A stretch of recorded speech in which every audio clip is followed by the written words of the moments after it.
This is the DRF Players Podcast. Hello and welcome to the DRF Players Podcast, show number 269, the September 15th, 2017 edition. I'm your host, Peter Thomas Fornitel, back with you in the Brooklyn bunker, but not for long. Any minute now, Carr will be arriving. Well, not any minute now. We'll wait till the show's over. But shortly after the show's over, the limousine will arrive. I doubt it'll be a limousine, and take me across the river to Newark Airport, where I will be flying via Porter Airlines to the city of Toronto for a huge day of racing tomorrow. Folks who are still on the fence about whether or not to play in this contest, I say do it. Sounds like it could end up being a positive expectation situation. Going to be a great ratio. We've got the Woodbine Mile. We've got exciting foreign participation. We've got an over $1 million carryover in the Super High Five. Speaking of positive expectation, I'll be there. I hope to see you there. One guy I will not be seeing there, but I'm excited to spend the next, 50 minutes or so talking to. You know him as the People's Champion. He's back on a heater, folks. He is calling in from Planet Texas, Jonathan Kinchin. JK, what's up? Oh, what's going on? What's going on? I called you right before the show. Almost had to cancel. I was watching Game of Thrones, season 3. There was something that terrible happened. I don't want to ruin it for someone else who hasn't watched it. But JK, it was 5 years ago. We can talk about the Red Wedding. I've already talked about the Red Wedding on the show. Now at least you can get my reference. So what do you think? Were those proportions correct? Oh my gosh, I had to turn away a couple times. That was rough. It's one of the more upsetting scenes in the history of television. Susan, my wife, who's the one who got me into Game of Thrones, when she didn't even see it. She was such a nerdy fan, though she kind of had looked at spoilers and knew what was coming, and decided that she would not watch that episode, nor would she watch any episode of Game of Thrones after. She's very sensitive to violence and stuff, understandably. But of course, she still has me give her the 5 to 10 minute debrief after every episode. So now I almost find myself taking notes of what I'm going to have to pass along to her. But I kind of love that we're giving away, I feel a little guilty. I mean, we're not talking too specifically, but I mean, this was 5 years ago. I think we can talk about it. But I am sensitive because I'm still bitter about the jerk I saw online who spoiled The Wire for me, just because I had the temerity to wait. Actually, it was more like 10 years, actually maybe 15 years before I watched that. Sometimes you find a show and you just want to save it and then go back. But, if you do that in this day and age, you've got to be prepared for some spoilers. So as you continue to make your way through Game of Thrones, I can't promise that there won't be a spoiler or two. We'll try to give you some advance warning if we're ever going to talk plot points, so you can, if you're listening, you can do the old la la la la la thing and pull the earbuds out of your ears, or do whatever you have to do. But I'm happy to be talking about this ancient Game of Thrones history here on the show. You're obviously enjoying it. You're making short work of it. Yeah, no, it's been good. I love hour-long TV shows where I can just kind of get lost for a second, and it's kind of my end of the day thing. So I enjoy having them. It's also good to get to avoid a bad beat. You get a bad beat, you just pop on a show you've been watching, get lost for an hour, and hopefully it doesn't sting nearly as bad. So I've heard good things about it for a long time, and finally I just jumped in, so I'm enjoying it. Speaking of hour-long TV shows, this is one we've been meaning to do on this show for a while, because we talked about it when we did that fun appearance at the teletheater, the Bobby V's teletheater in Connecticut that we did. When was that, JK? The beginning of the summer? Yeah, somewhere around then. It was Belmont was running. I know that. So somebody asked us sort of a crazy question that I thought we spun into an interesting conversation. It was somebody who was just a teletheater denizen who wanted to know, what information could you use to pick races if you don't want to handicap? And this ties into the idea of hour-long television dramas. Do you remember what I'm talking about? No. I remember the question, but I don't remember how it ties in. I had asked you at the time if you'd ever seen the TV show Billions. Because yes, of course. The lead character in there, Bobby Axelrod, a man of the markets, who apparently cut his teeth and learned about markets by watching the Tote board out of all places, Yonkers Raceway. And it sort of led us into what I thought was like a semi-interesting discussion of, hey, we're not telling you you're going to make money this way. Don't get us wrong. But if you're in a situation where you're in a teletheater late at night and you've got races you don't really feel like handicapping, some ideas you might be able to mess around with looking at just a program quickly and looking at the odds on the screen. Can you elaborate on that a little bit? Yeah, no, it's just that will, for one, I don't know if you know this, but Mike McCarthy ran a horse named Axelrod that won at like 40-1 at Del Mar at some point with Bobby, Axelrod. Anyways, that's awesome. Yeah, no, it's really cool. I mean, I remember the first time in the episode he shows up at I guess at Yonkers, and he's talking about how that's how he just watches the Tote board, and that's how he learned to kind of watch markets and predict what markets were going to do. And it's something that I've gotten better at as we go.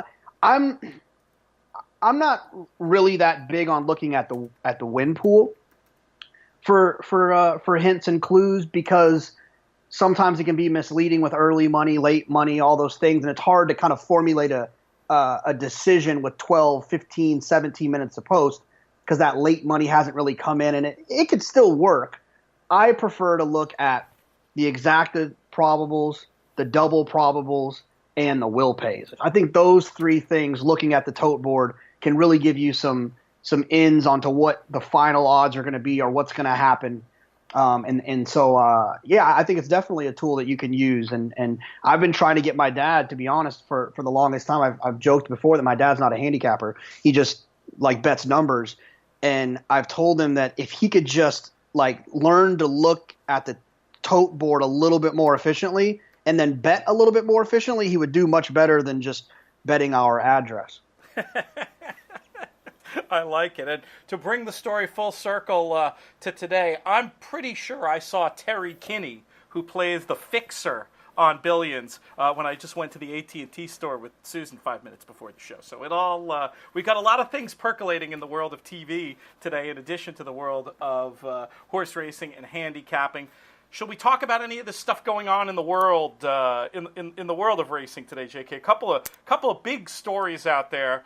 One is a little awkward, but I feel like we should deal with it at least quickly. And the other such breaking news, this thing about the new potential racetracks in Kentucky, that I don't even know what to say about it other than that it's happening. You feel like tackling either of those tales? One of them I think I know what you're talking about. The other one I have no clue. Well, maybe you didn't see the Kentucky news.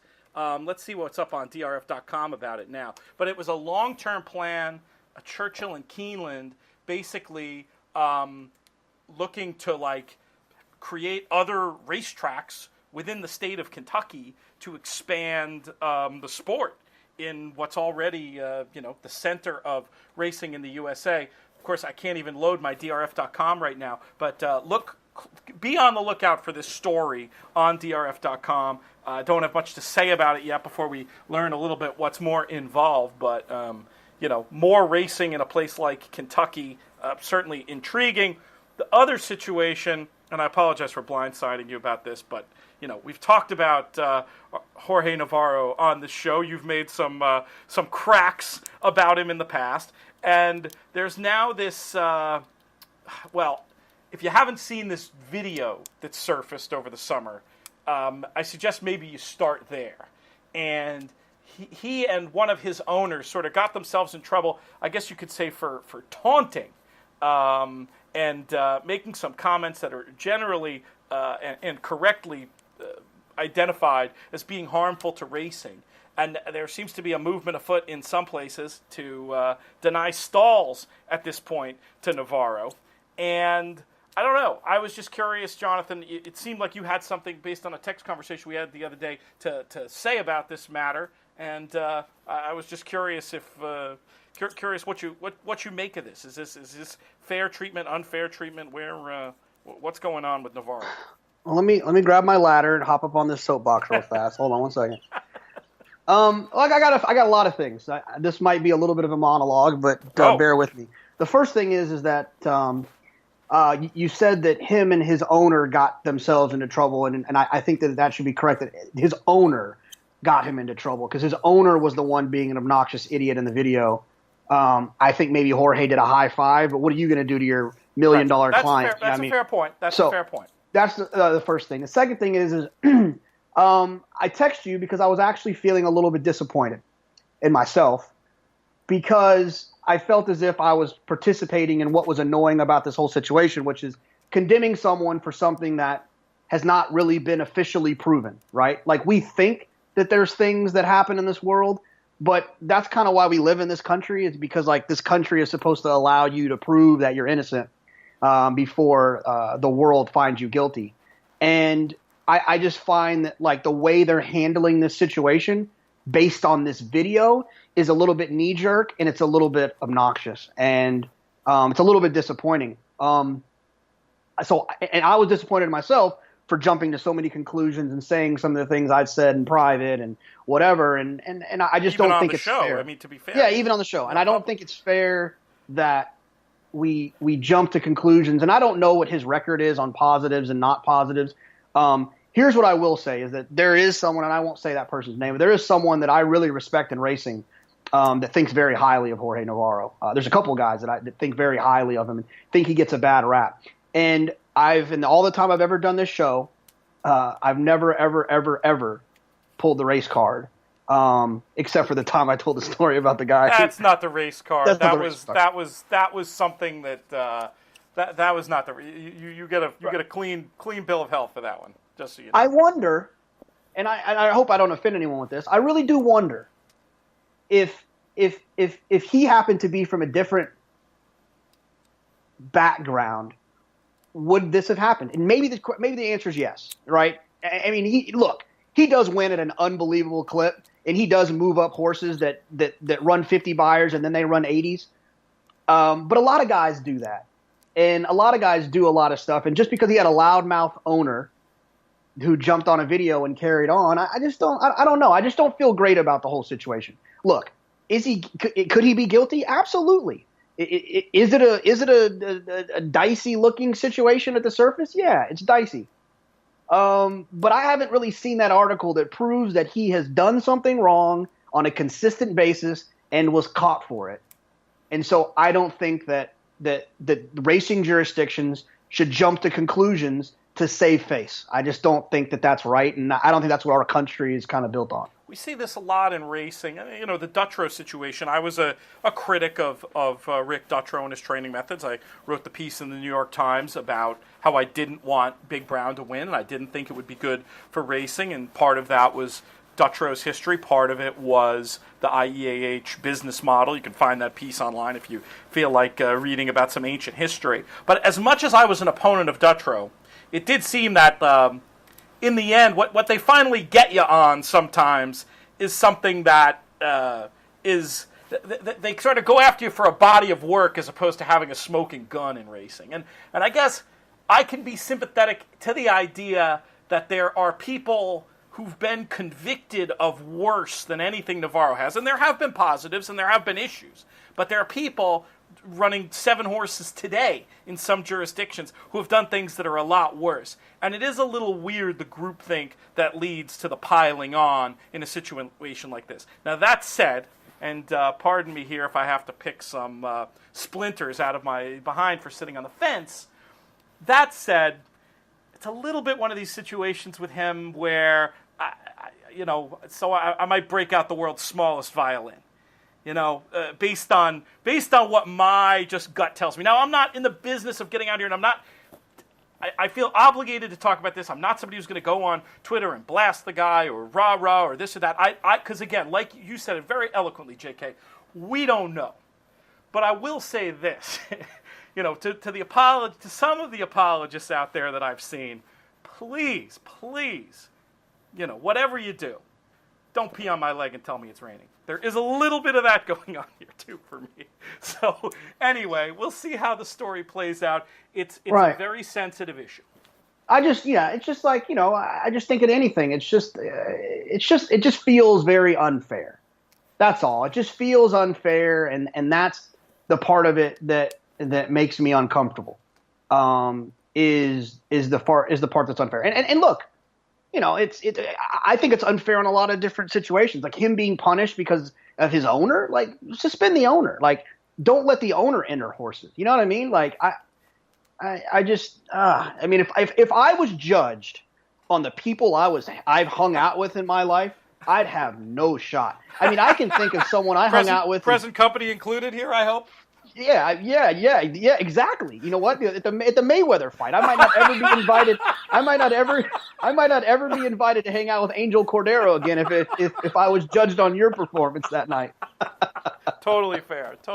I deserve it. Keep punching. No, you make some very good points about the video itself and who should be the one punished if that's going to happen, and it is that concept is fair, by the way. I mean, there's a lot to unpack in the unseemliness of that video, and the way our world works, it does seem like it sort of proves the old idea about a picture being worth 1,000 words and how it'll swing people into action. I will say this: I did hear from a reliable source that the person filming the video had a dicey background with that owner. And the owner was being facetious in the video directed at the guy filming it and like being sarcastic with him and he was attacking that guy because they had a history. If you watch it thinking that, it does make you feel a little bit different about it, but I felt like I should share that. Yeah, and that's been reported. You're not talking out of school there, that idea that there was a grudge between those guys. But, that sounds like the best excuse you could come up with under the circumstances if you were caught doing what that guy was doing, if I'm being completely honest. But anyway, headlines all over DRF.com now if you want to read more about this, about what's going on. The owner's Gindi, by the way. The three top headlines on DRF.com right now all about this issue, which is why I felt like we kind of had to talk about it and give our 2 cents. There also is a story by Med Haggerty about this Keeneland and Churchill partnership. If you want to read more about that, of course, all the latest racing news and information, go to DRF.com and check that out. Subscribe to DRF Plus for a whole lot more. JK, let's turn. Unless you have anything else, you ready to put the soapbox away now? Soapbox is gone. Back in the closet where it belongs. Let's move on and talk about some racing this weekend, because I know that you are always a huge fan of these wagers that connect different racetracks and the best racing going on in the country at any time. Before we dive into the specifics of this Woodbine and Belmont wager, why do you like these kind of bets so much, and why do you want to see more of them? I don't know. I just think they're fun. Like it's kind of like running together, like all the good stuff. I mean, God bless 16 claimers and maiden 40s and stuff like that. But it's kind of cool when you can just kind of have the best racing from coast to coast. And when I used to be a weekend warrior, I've picked it up a little bit. I play a little bit more consistently than the weekend warrior type. A little bit. It's great to be able to make participate in one wager that is going to tie together all the things that you want to participate in. I just think it's fun. I think it helps with the interest. That I really do. I enjoy it. Every time I see one of them, it gets me excited. So kudos to Woodbine, who I think organized this one. I would assume based on the being at a pick 5 and the 20-cent minimum. That's something that they do. So I'd imagine that they'll be handling this bet, and they've got Naira involved. And the only thing that would have made it better if there was 2 stakes, but at Naira. But the allowance race is fun nonetheless. So it'll be fun. I'm excited about it. Yeah, it should be a great day. So much stuff going on up there. And if we have time, have you had a chance to look at the nightcap at all at Woodbine? It might be fun to quickly talk about the Super High 5 carryover. Yeah, I did the Super High 5 for out of the gate. So excellent. I have. Yeah, we can probably talk about it a little bit more in depth. My budget and time restraints made it harder for me to kind of really formulate how I would want to play the bet. So maybe if we have time at the end, we can just kind of touch upon it. I like it. Let's see how far we get. You can check out of the Gate, a great weekend preview show produced by DRF.com on drf.com/YouTube, along with lots of other great DRF-produced content, including the show that I had the pleasure of doing last night with Jeff Bratt of Woodbine and DRF's own Ron Gearkink, going over. We basically went in depth through races 6 through 13 at Woodbine tomorrow, some spot plays early in the card, and then we also looked ahead to the Summer and the Natalma. Those guys had a lot of great insight and some real inside baseball stuff, especially about the shippers coming in. Definitely go to drf.com/YouTube. Check out that Woodbine webinar. It was great fun working with those guys. We got a bunch more of these. I keep saying webinar. We're trying to brand them as handicapping sessions. Chance to participate live, ask some questions if you want, and then we always archive them on YouTube afterwards. Going to be doing some other really fun things with that model coming up, possibly in the form of some contests, but we'll leave that for a future show to talk about. For now, we're going to dive in to this Pick 5. The first race is the 8th race at Woodbine. It's the Grade 2 Canadian, about a mile and an eighth on the turf. Return to the races of Kidura, coming out of that impressive Diana performance where she went down just ahead to Lady Eli. The form of that race working out tremendously well. Is Kidura the one for you in here, JK? Did you say a boot? A mile and an eighth? Got to get Tommy Massis on here to talk about a boot distances and sandwiches. Yeah, I mean, I wish I had something creative to say here. She feels like the most likely winner. Her time form figure is higher than the rest. She's tactical. She's drawn inside. She's going to save ground. Alicia's World is starting to feel a little chandelierish. She's had some slow paces to close into, but even when she had a fast pace to close into in the Hillsborough, she didn't get there. So, look, I wish I could give you something a little bit more creative. I guess if you had to look for something else, I guess maybe Starship Jubilee, but for me it's just Kidura. The Kidura show. Now, do you remember back that early in the meet at Saratoga when she ran? We were not yet at the point where that inside trip, speedy inside trip, was a huge advantage on the turf, or were we? I mean, I think it's always an advantage, to be a little bit cheeky with my answer, but I don't recall if it was bad that day. That was Lady Eli and the filly that likes the rail. Nick always calls her a rail rat. What's her name? Antono. Yeah. No, I don't think it was really pronounced that day. I mean, it wasn't. I don't have a note that it was, but. No, so I think what you're asking is can we downgrade her on that performance? And I think the answer is no. There's been 3 winners out of that race. Yeah, the form, whatever you might think about that, the form is so strong that it seems like a dangerous game. I do remember mentioning Chad Brown horses who you've threatened calling Chandelier before. Brings to mind one who won on this day last year, knocking you out of some stuff. Do you remember who I mean? It was. It's going to take me forever. Tim Duncan.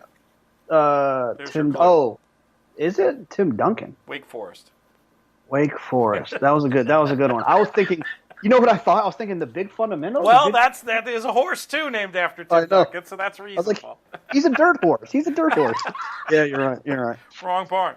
But anyway, that did occur to me. I mean, the way that Chad spots horses and the fact that of all the horses he could have run here, he shows up with her.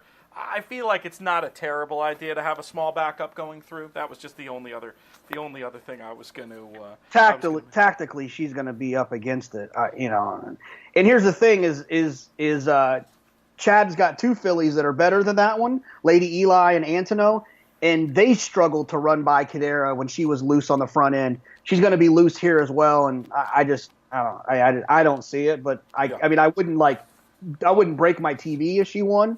But I think I'd be fine with taking a stand. This feels like a pick 5 once we get going a little bit that I might have for $20. So you might put 100% of your play through Kidura. Yeah, I feel like Alicia's World's going to be bet down too much. where I don't even feel like it's going to – I won't even feel great about it. I'd rather just – we talked about this before. I'd rather just single Cadera, get alive, and if I get beat, then I'll just play doubles inter. I'll play inter doubles throughout. I just feel like this is an opportunity to take a stand. And, I'll probably take a stand in the next race too. All right. Well, the next race we move south to Belmont Park, right? We're doing this nice allowance race that goes as race 7 a mile on the Widener. Am I in the right spot here? You are. I was wrong with my geography of how they were going to, the order of the bet. I was just thinking all Woodbine, then all Belmont. But I can flip. I'm ready when you are. I thought you were just going to say that Annals of Time can't lose. That's where I thought you were going with this. No, you know what? I mean, obviously, like that's the type of horse where you have to use and you have to use heavy.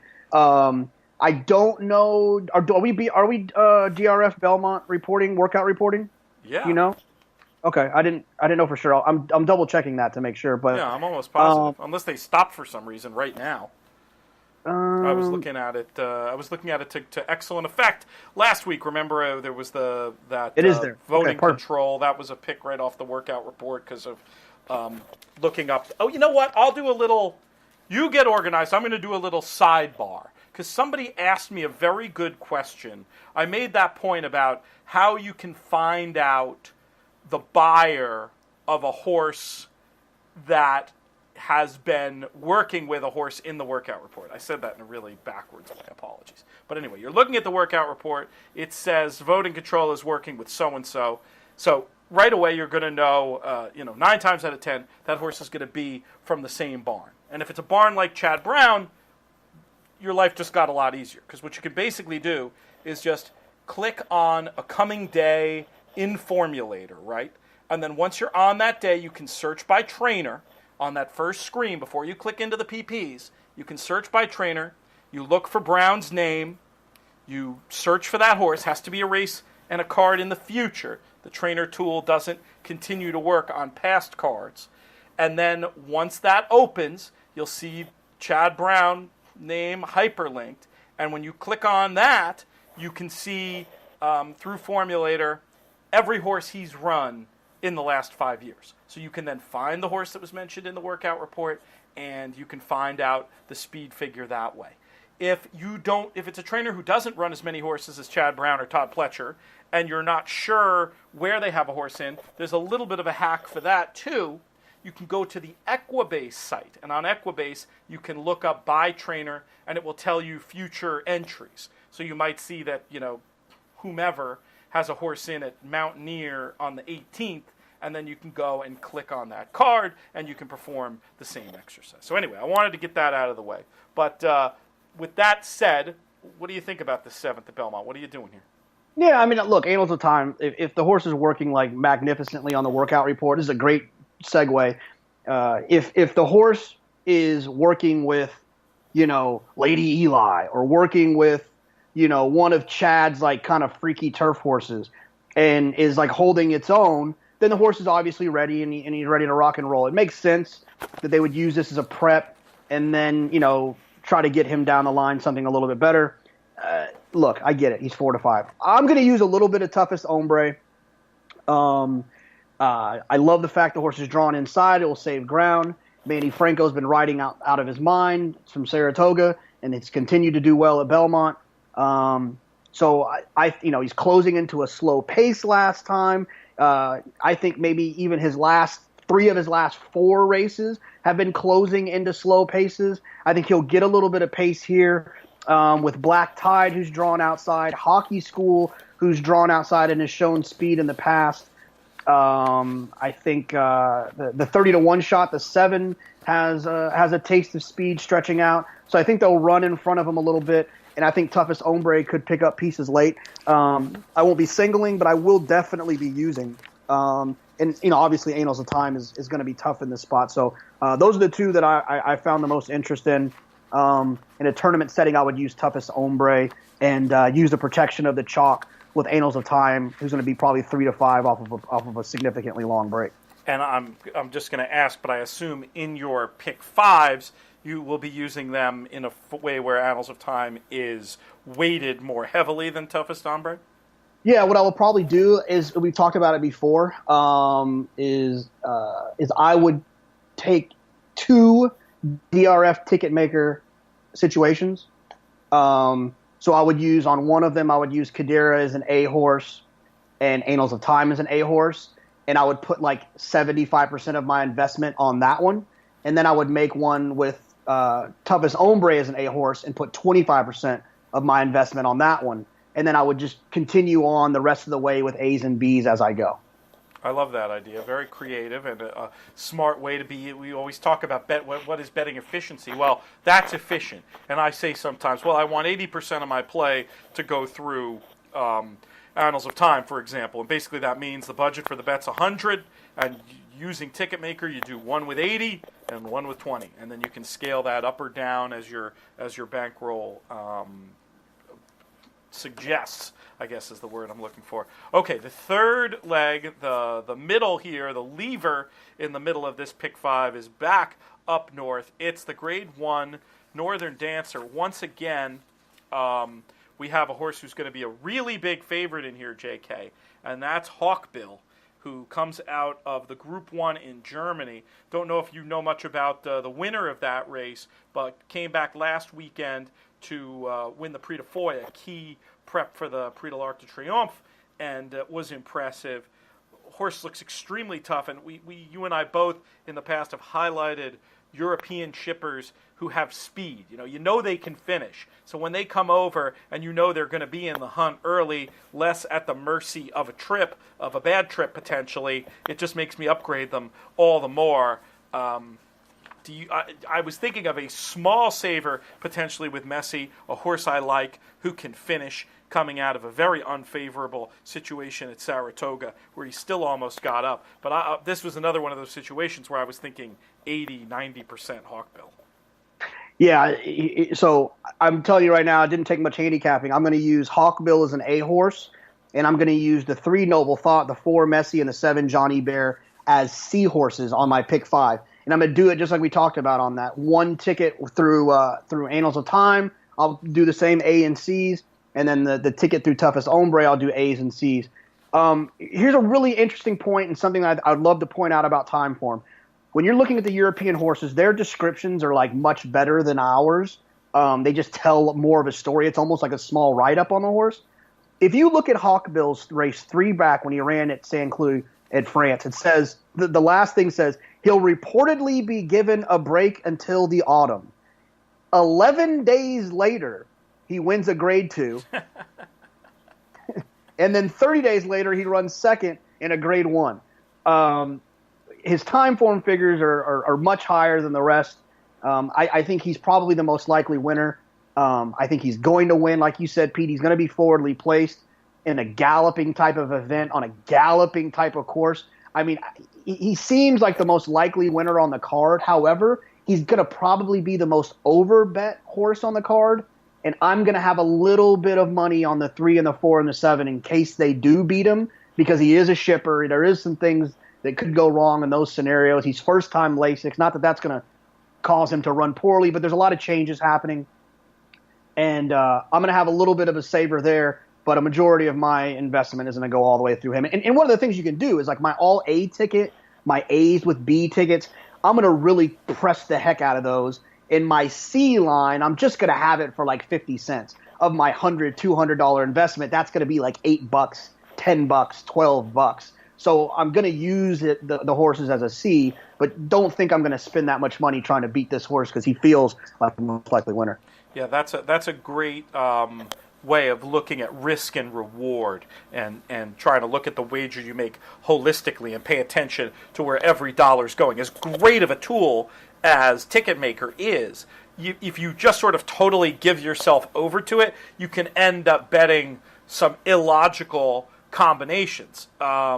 Or not illogical, inefficient combinations, just because you'll find sometimes if you just do Ticketmaker by rote and you have legs where you have a lot of different A's in different legs, your C line, your total backup line, you can end up spending more money in total than on some of the lines with your A's and B's and your more likely combinations. And you have to be on the lookout for that because you don't necessarily want to – you're almost betting against yourself in a funny way when you play a C line. So what JK is describing about making sure that represents a relatively small amount of an overall play that still gives him a chance to win a lot, like that's a very smart way of thinking about betting structure that I just wanted to underline. Does that did I encapsulate your idea there pretty well?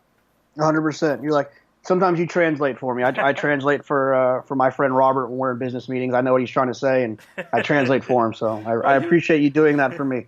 You said it right. I just wanted to pull it back a little bit and talk about some of the theory behind what you were doing. So that is interesting, though. I mean, it gives the littlest bit of pause. That thing about in July they're talking about a break, no break forthcoming, and now having to ship. It doesn't seem impossible.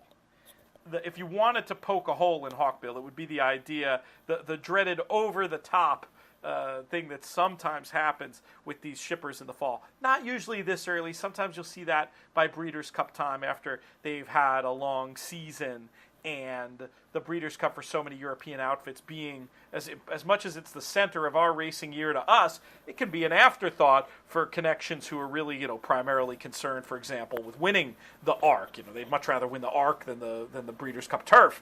I would say 95%, maybe more, of European connections would feel that way. So you got to look at it in context. I'm thinking it's early enough in the year and it's the right spot, and I'm not too worried about Hawkbill. But I do think that's a smart idea to maybe take a small part of the play against him. Also, probably one to take a good look at and just see how he's acting and how he's behaving going to post. That won't help you in the pick 5, but might help you with some of the picks going forward. See, sometimes the Lasix can have a calming effect. Something we were talking about on the handicapping session last night, and you'll probably, my best guess is you'll see the real Hawkbill, but just some food for thought if you do want to spend a little bit of money on those backup lines. For the fourth leg of this pick 5, these two happen in pretty close together.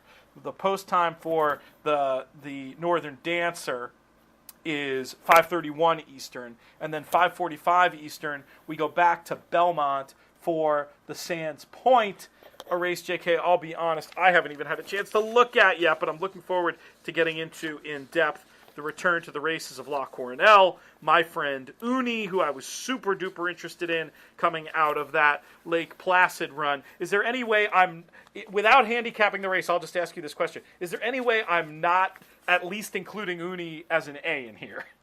Oh yeah, I'm gonna not ice cold. I'm gonna semi-ice cold single her here. Closing into that slow pace, I think Proctor's Ledge is probably one of the best, if not the best, 3-year-old filly, and she was right there running with her with a less advantageous trip. I mean, they both had bad trips, but she ran well. I think Uni is going to be super super tough.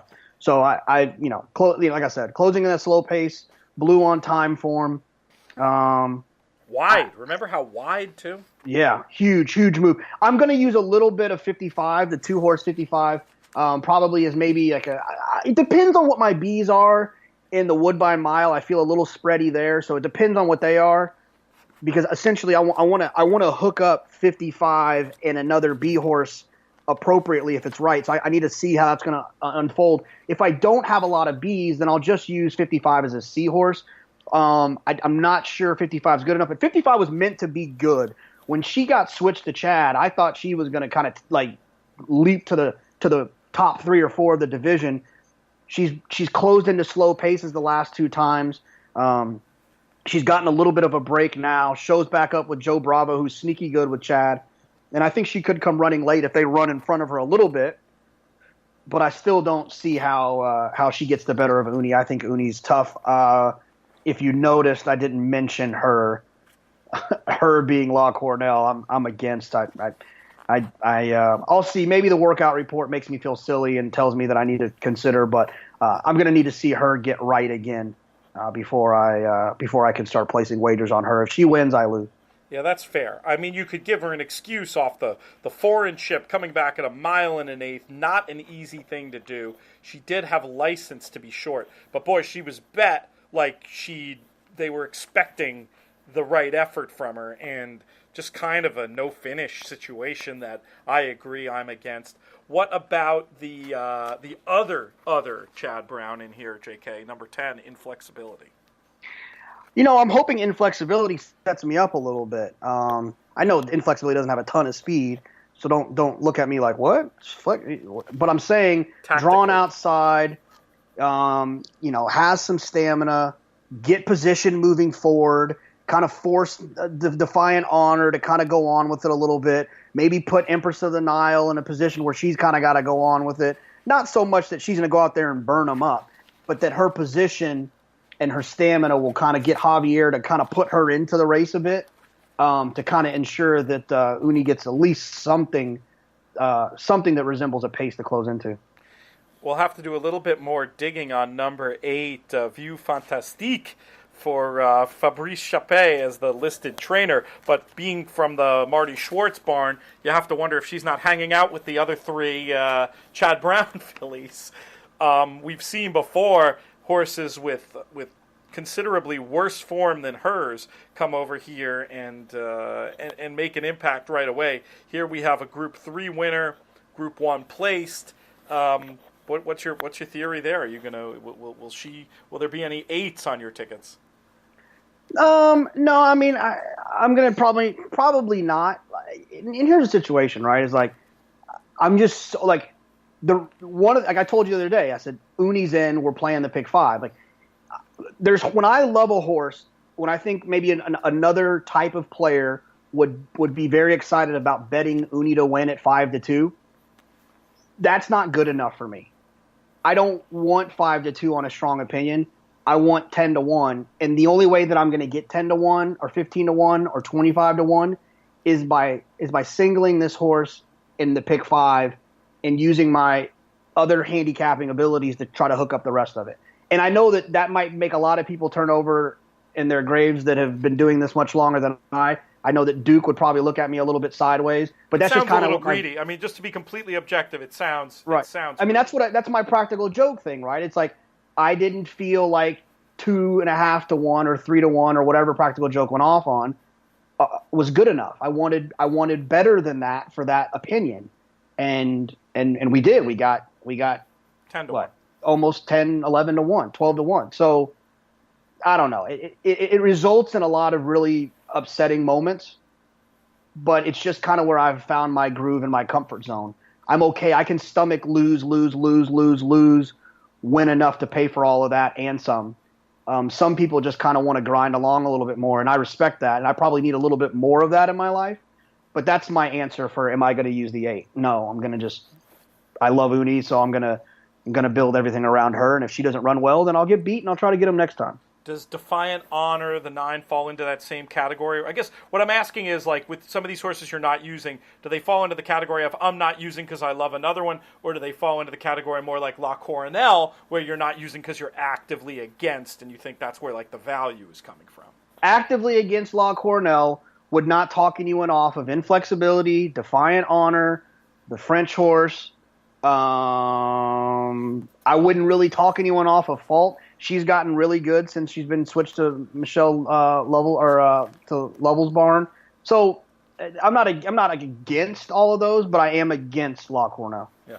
Well, and that makes sense. If you have a situation where you're taking one out who's essentially going to turn the takeout in your favor, then it just comes down to the issue we talk about so often about what's your betting personality. Some people's betting personality is to put their money in situations where they only, basically everything they think is plausible is on their side. Your attitude is, I'm going to get value here. I might not win, but that's okay. Let's roll the dice and see what happens. I am not interested in hitting the pick 5. I have no desire to hit the pick 5. I want to, crush the pick 5. I'm not interested in, I don't want to play a ticket in which I just kind of break even. It's just, I'm just not interested in doing that. I think that if you do that long enough, you'll end up losing. I want to play what I think is going to happen, not what may or might happen. I try not to do that. as long as you have tools to keep value on your side, and I think in your case the two tools are eliminating some horses who are going to take money who you don't like, and really good bet construction. I think that's super viable way to go for whatever it's worth. Let's get to the pay leg here, JK. How are you going to close this pick 5 that hopefully you'll be crushing in the Grade 1 Woodbine Mile? It's a very spready race for me. I'll run through some of the horses that I'm probably going to use as like A types. World Approval will be an A type for me. I wish Manny was riding back after the ride he gave last time. Johnny will be just fine. Long on Value, I think, is a very interesting proposition. I'm surprised. Stretching out. Because the horse has done it well in the past. It's a one-turn mile, which is interesting. An interesting idea there. The horse on Speed Figures fits without a doubt in this spot. So I think that one's kind of interesting. A little bit weird, though. I don't know if Mott's like, okay, we'll try this, and then we'll cut him back at Del Mar. Anyways, we'll see what happens. It feels weird to me. It does not feel like Mott with the target to me. That said, if we were playing this together and you wanted to include, I'm never going to say don't include Mott. This is a horse, he's been so hard to figure out. He looks like a turf sprinter. His best recent form is turf sprinting. But, hey, if Mott's putting him here, he can't be a no-hoper. So for as long as it was, weighted properly, I have no problem including a horse like that. Who else is in your spread? I am going to use the two Lancaster Bomber and Dutch Connection. Really? Dutch Connection, huh? Yeah, I just read about it. I was reading about them on Time Form, and they just feel like the types of horses that can get this thing done. It's like I said, it's a spread thing. It's not a love thing. My strong opinion, I guess, is that, and I know that you're going to share this opinion with me unless you know something that I don't know, but I won't have Deauville on a ticket. The way that thing hung the other day in the Arlington Million, I know that was 1.25 miles. I know this is a mile, but that was pretty bad. And I'm going to just go with that wasn't very good, and I'll pass. And I don't know, and I kind of want to read. I need to do a little bit more work, and I would encourage others to do the same. Did the horse go back to Europe and then come back? Yeah. Yeah, that's kind of a lot, isn't it? And he's done it before successfully. It's I wouldn't have that be the reason you didn't like Deauville. I would have the absolute no finish trip of all time. Quintuple your bet as they turn for home and then watch it go up in smoke. That, I think, is a real good reason not to bet him. The only thing is the cutback is interesting for a horse who did run well for a mile last time and produced an okay final time. But I agree. I think the value, especially in the pick 5, is going to be beating him.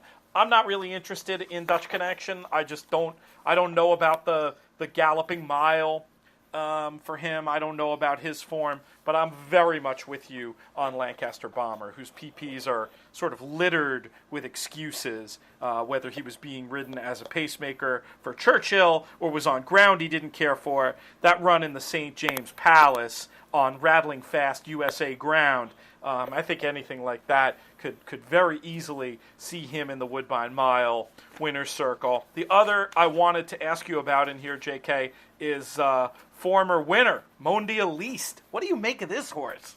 You can't do that. I was waiting for you to give me a pause so I could ask you about him. You go first.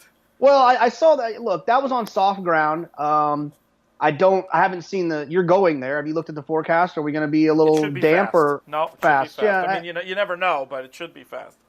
Yeah, the horse has not won very much. I know. Well, here's the the last other time thing. the horse won was in the Million, and that was at 1.25 miles. And the time before that, it was in this race on the soft. So it's like neither one of those things are happening on Saturday. So I'm not 100% sure where to go on this one. Yeah, that wasn't a very strong Million. And David O'Mara, when this horse was like really showing his best form, back in 2015, I guess it was, O'Mara's barn was going great gangbusters. And he's since changed training yards, and he had a down 2016 and has continued with kind of a down 2017. It just makes me wonder. This is another horse I could easily be convinced to throw in for a penny, but I'd much rather align myself with Lancaster Bomber and World Approval. World Approval, a horse who I kind of wanted to, in my gut, bet against after that weird situation with how the turf was after all that rain in a short amount of time in the 4-star Dave. But just on form, you can't really. I don't think it's wise to oppose World Approval with too much conviction. So 10 for me, 10-1 for me, I guess. And for spreads, you're convincing me about long on value. Just nothing irritates me more than getting beaten by Bill Mott. I'll be honest about that. I'll spend a little money to not get beaten by Bill Mott, especially if there's going to be a big price involved, as there certainly should be with long on value. Our friend of the podcast, Robert Chow, is listening. He reminded me, and I almost forgot. I cannot forget about Conquest Panthera, at least as a seahorse, because he is my favorite thoroughbred that likes glazed donuts. That's right, the horse who ate a donut. I forgot all about that. And won the local prep, so I mean, there's two angles right there. And closing into a slow pace, so what's wrong with that? All right, some thoughts for the Woodbine Mile. Before we let you go, before we let me go and hop on this bird to head up to City Airport, I'm hoping, by the way, this turns out to be a good wise guy move, Jonathan. We were talking about before how hanging around horse players, especially advantage player types, starts to mess with your brain in other ways. You start to think of the wise guy way to get to the airport, the wise guy way to hit the grocery store so you don't end up in the long lines or whatever. I had one of these type of things yesterday. I'm still so proud of it. I'm going to tell the audience. Super wise guy parking spot in Brooklyn. With the Jewish holidays coming up the next couple of Thursdays, Rosh Hashanah and Yom Kippur, I realized by moving my car yesterday to a Thursday spot, I don't have to move the thing for a month.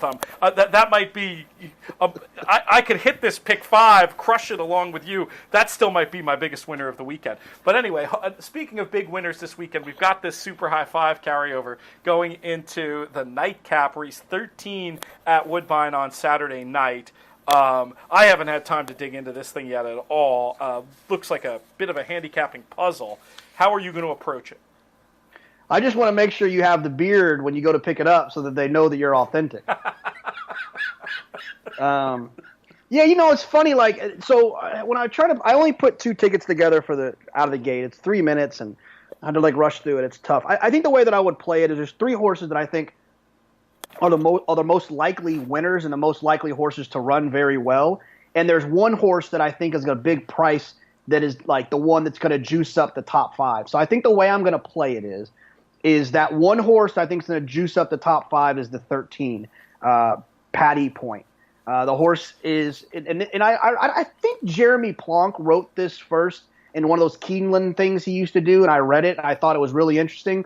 When you're looking at claiming races, a really cool thing to do to kind of understand the class of it. Obviously, they've been running, so you can kind of know a little bit more about them. But in a real kind of crapshoot situation, where did the horse break its maiden? And it says a lot about the class of the horse. A lot of them that are in for 20, they broke their maidens going 20, for 20 or for 40 in a maiden claimer. There's the specific, there's a special occasion where a horse actually broke their maiden in a maiden special weight. So when I was looking at it, I looked at the 13. He's been running long, got it. He broke his maiden at Woodbine, going 7 at 2-1 by 3.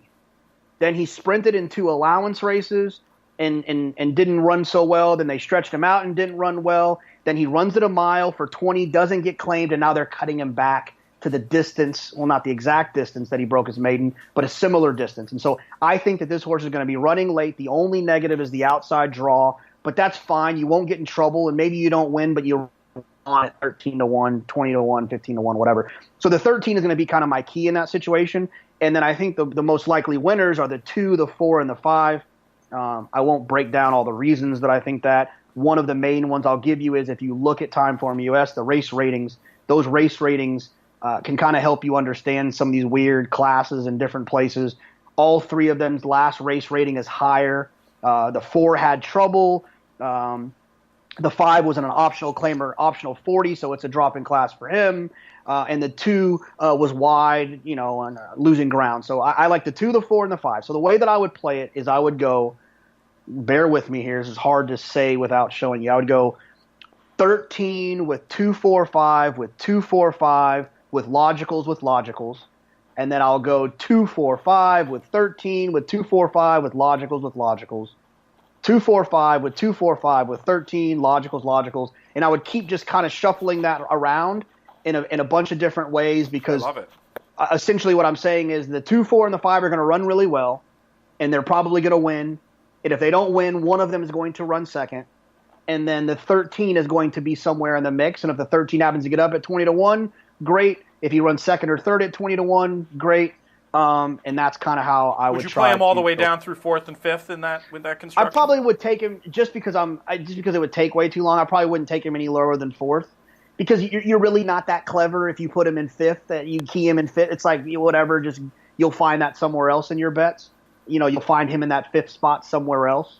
But yeah, I mean, I would even be okay with just playing him down to 3rd. Because you're going to have him with the logicals in 4th and 5th and other spots as well. You know what I mean? And when you're talking about the logicals, you're not just talking 2, 4, 5, 13. You're talking about mixing in some other horses. Yes, I'm talking. Yeah, in fact, my logicals, my last line would be 1, 2, 4, 5, 6, 7, 10, 13. 1, 2, 4, 5, 6, 7, 10, 13. So yeah, I mean, you still, if he runs 5th, you could still have it. But you're going to maximize your times you can have it by using the 2, 4, and 5 in the front half as much as you can, and then kind of using that 13 singled up in those spots. So I'll offer one thing. I'll offer one handicapping thing. I mentioned before how there's certain things that I just like. There's an emotional cost to getting beat by them that's worse than losing a little bit of money. Danzig, anywhere in the pedigree, first time on turf, is one of those things for me.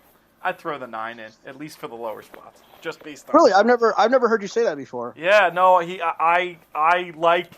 I've just seen it so many times. This horse does not have turf pedigree. Like clicking on the dam, looking at the Old Forester on top, but the Danzig thing, I've just seen it too many times.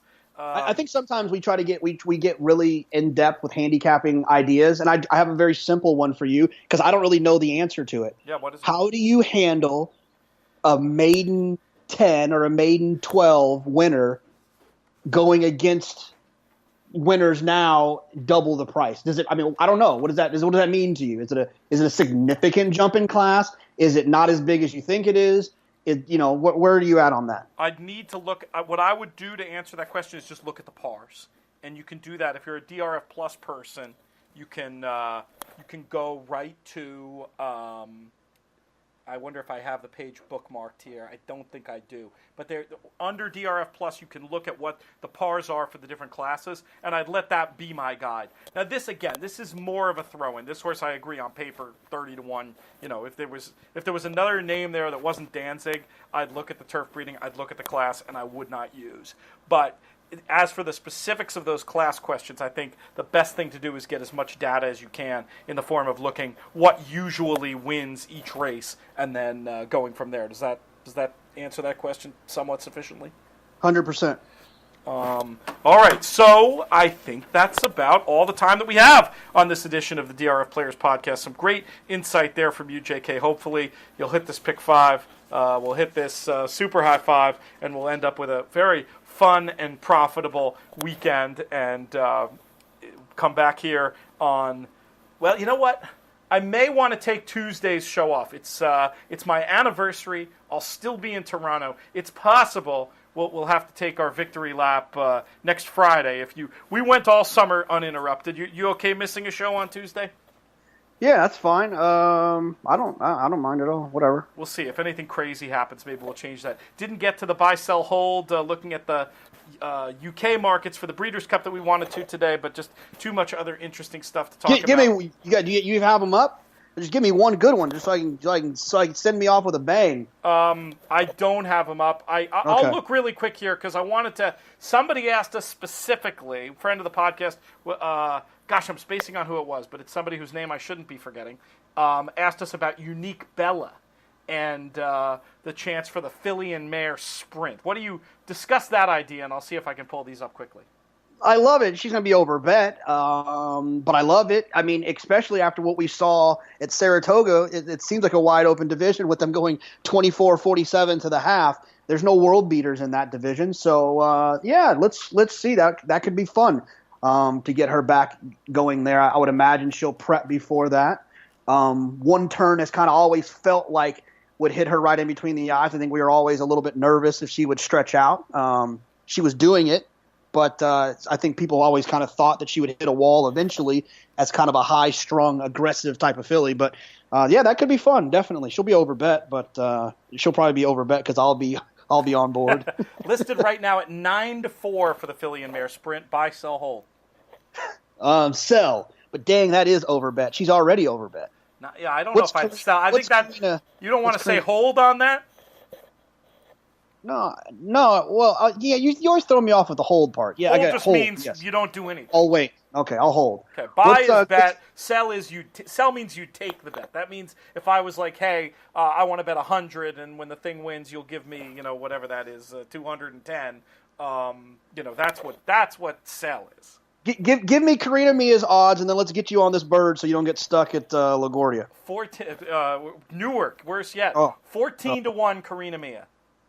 Let me have it right now. There you go. We'll roll through the rest of those prices, Vale, Dory, American Gal, and the rest. We'll pick up whenever the next time we hit your airwaves with that. I want to thank Jonathan Kinchin. I want to thank everybody for listening, especially those of you who turned in live. I'm Peter Thomas Fornatal. May you win all your photos.